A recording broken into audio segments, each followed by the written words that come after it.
Asal-usul Makassar. Benarkah Makassar bermakna orang yang kasar?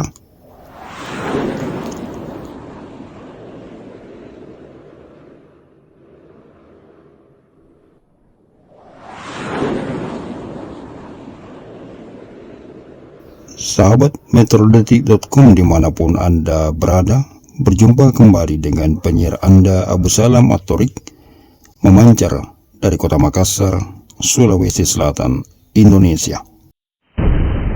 Sahabat metrodetik.com, sumber-sumber Portugis memberitakan bahwa di penghujung abad ke-15 terdapat sebuah pelabuhan niaga di muara Sungai Tallo, sebuah bandar yang ketika itu berada dalam wilayah kekuasaan Kerajaan Siang yang letaknya di sekitar perairan Pangkajene, Kepulauan di Sulawesi Selatan. Kerajaan Siang ini berkembang di bagian barat Jazirah Sulawesi Selatan yang kala itu pusat kerajaannya berada di Singkae, dan tempat itu kini hanyalah sebuah kelurahan di Kecamatan Bungor, yakni Kelurahan Samalewa di Kabupaten Pangkep. Dalam nomenklatur Portugis, Siang disebut sebagai Ciom, yang berasal dari kata Kasiwiang yang artinya persembahan kepada raja. Dalam sebuah peta Portugis bertahun 1540 terdapat peta wilayah Kerajaan Siang dan tercatat sebagai kerajaan pertama yang muncul di semenanjung barat Sulawesi Selatan, dan telah dikunjungi kapal-kapal Portugis antara tahun 1542 sampai 1548.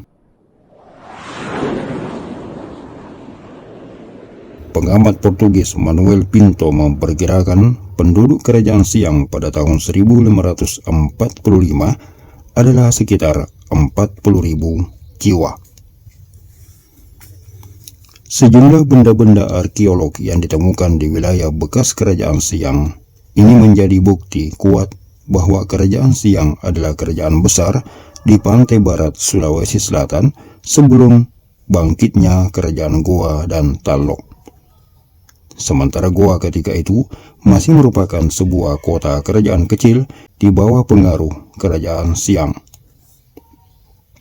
Kerajaan Siang selain sebagai pusat perdagangan penting juga sekaligus sebagai pusat perpolitikan antara abad ke-14 sampai ke-15 Masehi, yang pengaruhnya menyebar hingga seluruh pantai barat dan daerah yang dulunya dikenal dengan Kerajaan Limae, Ajatapareng, hingga ke selatan perbatasan Kerajaan Makassar, yakni Goa dan Tallo. Namun pada pertengahan abad ke-16, Kerajaan Siang menurun pengaruhnya, terkalahkan oleh semakin kuatnya pengaruh politik yang muncul dari pantai barat dengan pelabuhannya yang baru, yakni Sombaopu, dengan kerajaannya yang bernama Goa. Di bawah pemerintahan Karaeng Tomapa Resi Kalona, Kerajaan Goa gencar melakukan ekspansi dan berlanjut pada terjadinya persekutuan antara Kerajaan Goa dan Kerajaan Tallo, sehingga berakhir petaka pada Kerajaan Siang yang makin terlupakan. Kerajaan kembar Goa dan Tallo yang kemudian bernama Kerajaan Makassar mulai melepaskan diri dari Kerajaan Siang. Bahkan Kerajaan Makassar menaklukkan kerajaan-kerajaan yang lain yang ada di sekitarnya. Di masa pemerintahan Raja Goa yang ke-9, yakni Tumapa Resi Kalona, yang berkuasa antara tahun 1510 sampai 1546. Bandar pelabuhan Kerajaan Tallo yang awalnya berada di Sungai Tallo kemudian dipindahkan ke muara Sungai Jenek Berang akibat terjadinya pendangkalan di Sungai Tallo karena semakin luasnya kegiatan pertanian di hulu Sungai Tallo tersebut. Di muara Sungai Jenek Berang inilah para ningrat dari Kerajaan Goa dan Tallo membangun benteng pertahanan yang dikenal dengan Benteng Sombaopu. Sekaligus daerah itu menjadi area kawasan, istana dan pusat pemerintahan Kerajaan Makassar. Raja Tumapak Risi Kalona kemudian memindahkan pusat kerajaan dari pedalaman ke tepi pantai. Makassar pun kemudian menjadi pusat perdagangan pada masa pemerintahan Raja Kua ke-16, yakni Sultan Hasanuddin, yang berkuasa antara tahun 1653 sampai 1669. Dan terjadilah peningkatan aktivitas pada sektor perdagangan lokal, regional, dan internasional. Sektor politik serta sektor pembangunan fisik pun semakin meningkat, termasuk pendirian Benteng Panyua yang kemudian lebih dikenal dengan Benteng Fort Rotterdam.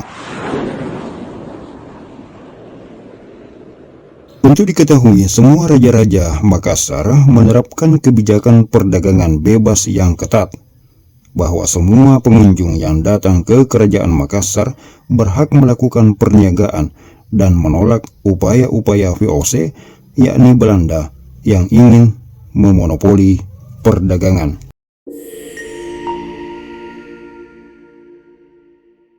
Sikap toleran juga ditunjukkan oleh Kerajaan Makassar terhadap kepercayaan agama.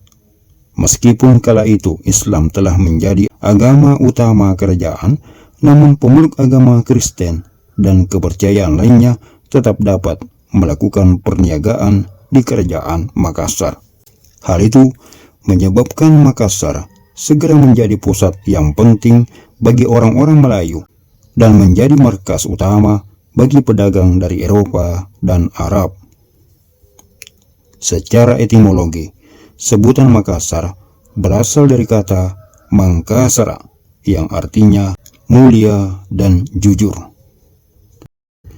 Dalam buku berjudul Asal-Usul Kota-Kota di Indonesia tempo dulu, diceritakan bahwa nama Makassar bermula dari sebuah peristiwa yang sakral, yakni ketika di suatu pagi di tahun 1605, Baginda Raja Tallo yang ke-6 kedatangan seorang tamu lelaki berjubah putih dan bersorban hijau. Pria yang berwajah teduh dan bercahaya itu kemudian mengajak Baginda Raja untuk berjabatan tangan. Di telapak tangan pria misterius itu tertulis kalimat syahadat. Baginda Raja percaya bahwa pria berjubah dan bersorban itu adalah Nabi Muhammad SAW. Kemunculan sosok yang dipercaya sebagai Nabi itu kemudian menjadi jejak sejarah munculnya nama kota Makassar yang berasal dari kata Akasaraki Nabiyah, yang artinya Nabi telah menampakkan diri.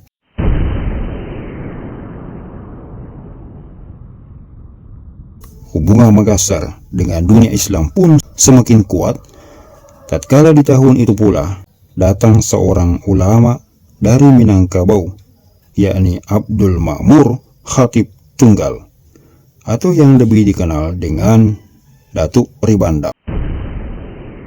Ulama karismatik asal Minangkabau, Sumatera Barat itu tiba di Kerajaan Makassar pada September 1605 dan berhasil mengislamkan Raja Gua ke-14, Imangirangi Daeng Mandrabiah, dengan gelar Sultan Alauddin bersama Raja Tallo, Karaeng Katangka Mangkubumi, Imalingkang Daeng Manyonri. Rakyat Kerajaan Tallo resmi memeluk Islam pada 9 November 1607 dan untuk pertama kalinya dilaksanakan sholat Jumat di Masjid Tallo dan Masjid Mangalekana di Sombaopu. Dan sekaligus 9 November inilah yang dijadikan sebagai hari jadi Kota Makassar yang diperingati setiap tahun sejak tahun 2000. Oleh karena itu, anggapan sebagian orang yang menyebut Makassar berasal dari kata kasar adalah salah kaprah. cikal bakal munculnya nama Makassar sebagai penamaan ibu kota Provinsi Sulawesi Selatan ini sangatlah bernuansa Islami. Datuk Ribandang bersama saudaranya Datuk Ritiro dan Datuk Sulaiman tercatat sebagai ulama yang paling berpengaruh besar menyebarkan Islam di Sulawesi Selatan. Hingga akhir hayatnya, Datuk Ribandang tidak pernah lagi pulang ke Minangkabau. Makamnya terletak di Jalan Sinasara, Kaluku Bodoa, Kecamatan Tallo, Kota Makassar, Sulawesi Selatan.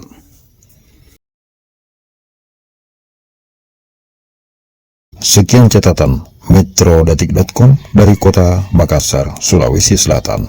Sampai jumpa.